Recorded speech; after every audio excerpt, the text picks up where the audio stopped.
एक टीचर वहीं से एक बच्ची को तैयार करना, 8वीं 9वीं पास हो, उसको इतना भाव जगाना कि वो 3री 4थी तक के बच्चों को शिक्षा भी दे दे, अक्षर ज्ञान भी दे दे और संस्कार भी दे दे। 1967 में स्वामी विवेकानंद का जब हम स्मारक बना रहे थे कन्याकुमारी, उस समय विद्यार्थी परिषद का कार्यकर्ता बना। सबका मूल काम एक ही है कि देश का सर्वांगीण विकास करना। मुख्य काम क्या है?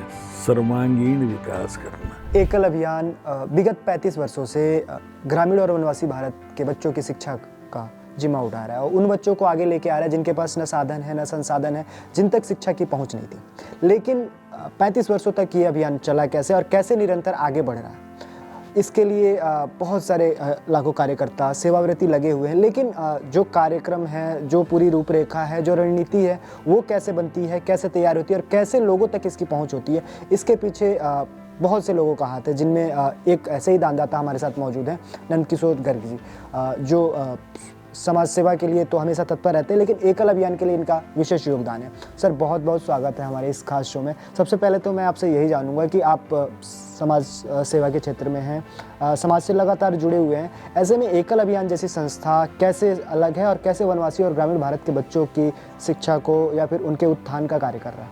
एक ये राष्ट्रीय स्वयंसेवक संघ का जो एक लगातार प्रयास है, उन्हीं से अलग अलग शाखाएं, ब्रांचेज निकली।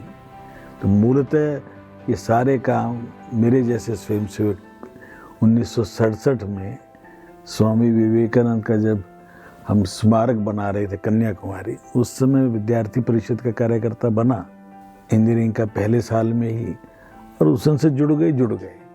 इसलिए हम जहाँ भी देश हित का कोई काम होगा वह स्वाभाविक रूप से जुड़ना पड़ेगा। तो मैं तो जब भारत लोक शिक्षा परिषद भी नहीं बनी थी, जब फ्रेंड्स ऑफ ट्राइबल सोसाइटी थी, उस समय दिल्ली चैप्टर हमने शुरू किया था। सूर्य रोशनी के वासुदेव जी अध्यक्ष बने थे, यूनिटेक के बहुत अच्छे लोग थे, डाबर के थे, इन सबको जोड़ के और हमने एक मासिक बैठक शुरू कर दी थी होटल हिल्टन में, जो आजकल ललित होटल है। तो वहाँ से गाड़ी चली, चितलांगिया जी से मित्रता थी। तो अमेरिका में भी विवेकानंद का जब शताब्दी वर्ष था, शिकागो भाषण उसका, उसमें भी हम लोग विश्व हिंदू परिषद के एक डेलीगेशन में गए थे। फिर ये सोचा कि उत्तर भारत में काम शुरू हो। माननीय अशोक सिंघल जी ने कहा कि भाई ये शुरू करना है, तो उनका तो संकेत ही हमारे लिए आदेश था। तो रामभद्राचार्य जी की पहली कथा शायद दिल्ली में राजौरी गार्डन में हमने कराई थी सत्यनारायण बंधु जी को, कि वो हमारे विभाग के उस समय संचालक भी थे। तो सब मैं मूलतः एक काम, राष्ट्रीय हित के काम जितने भी संघ के स्वयंसेवक को स्वयं समझ में आए या कोई अधिकारी इशारा करे, वो काम हम करते हैं।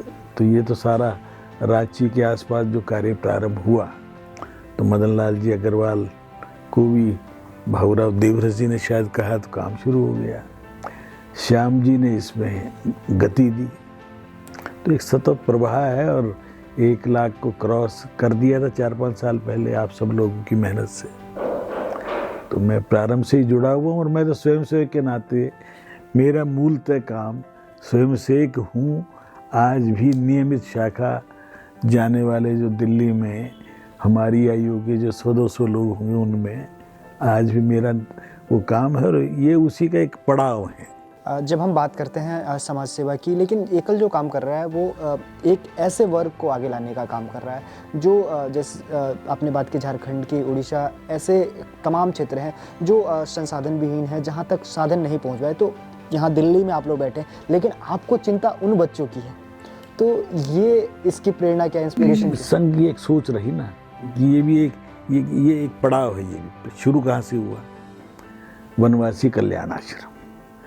मूलतः वनवासी कल्याण आश्रम क्यों शुरू हुआ? देश पांडे जी थे, सरकारी अधिकारी भी थे और स्वयंसेवक भी थे। उनको लगा कि जो आज का ये आप छत्तीसगढ़ कह लें, वहाँ ये क्या भाव देखा उन्होंने, सब कुछ देखा। और कन्वर्शन जो है, मूलतः समस्या क्या थी? धर्मांतरण।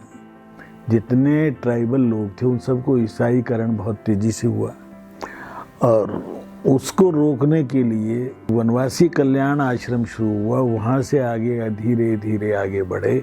आज वनवासी कल्याण आश्रम के ही सब ऑफशूट हैं।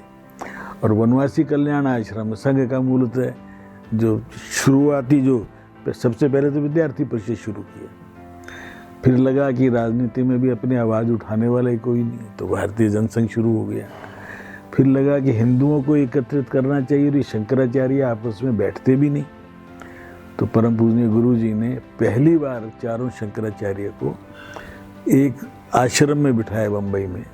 तो कितना बड़ा काम था कि चारों शंकराचार्य, चारों एक ही चीज़ को मानने वाले, और आपस में बोलचाल नहीं थी। तो जन्माष्टमी पे संदीपन आश्रम में बिठाया।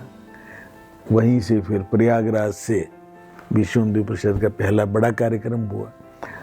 उसमें आवश्यकता लगी तो ये दाएं बाएं होते आते हैं, सबका मूल काम एक ही है कि देश का सर्वांगीण विकास करना। और उसी में से फिर जो स्वयंसेवक धीरे धीरे, आज मुझे क्या लगता है, अब अटल जी के समय में जो शिक्षा का एक प्रारंभ हुआ, बहुत सर्व शिक्षा अभियान, डॉक्टर मुरली मनोहर जोशी ने उसको प्रारंभ कराया। आज रूप बदलता जाएगा। आज भी मुझे जो लगता है कि एकल विद्यालय की आवश्यकता और ज़्यादा 2-3 साल रहेगी मैक्सिमम, पर इसके रूप बदलने पड़ेंगे। इनको संस्कार केंद्रों में पलटेंगे, ग्राम विकास की बात है, और जो जो अभाव लगेंगे आसपास, सत्संग का बड़ा कथाकार योजना शुरू होगी, इन्हीं से निकले ना सब। एकल विद्यालय चल रहे हैं, 1 लाख से ज़्यादा संख्या, तो आपके हिसाब से कितना इस समाज के लिए कितना परिवर्तन लाया एकल विद्यालय, किस लेवल पे वो परिवर्तन? जो हमारा उद्देश्य था, लक्ष्य क्या था, सब तक शिक्षा पहुँचे, कि हमारा ध्येय वाक्य भी क्या है, बच्चों को स्कूल में नहीं आ सकते तो बच्चों तक पहुँचे। तो आप उन्हें कंप्यूटर वैन बना के ऑन व्हील्स भेज के कितना काम हुआ।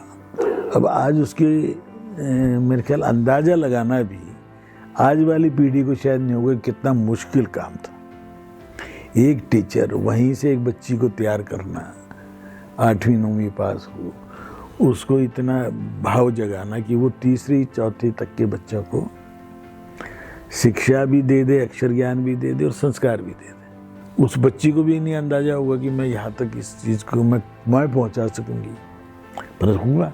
और आज मुझे लगता है कि 4 साल बाद 12वीं से कम पास बच्चे ढूंढोगे तो आपको हार्डली 5-10% मिलेंगे। आज भी इन विद्यालयों में संस्कार और शिक्षा के लिए हमारे यहाँ आ रहे हैं बच्चे, और मिड डे मील के लिए सरकारी तंत्र में जा रही, बिल्कुल कहीं नहीं जा रहा बच्चा। मैं मानता हूँ आज हार्डली 2% होगा, कि सर्व शिक्षा अभियान का कितना बड़ा असर 98 में शुरू हुआ था, तो बहुत वो भी लंबी यात्रा है। तो एकल ये काम कैसे कर रहा है जो सरकार नहीं कर पा रही, एकल कैसे कर रहा है? काम करने वाले कि ये इतना अपना सब कुछ छोड़ के इस काम में लगी हुई है, दूसरे को प्रेरित होगा।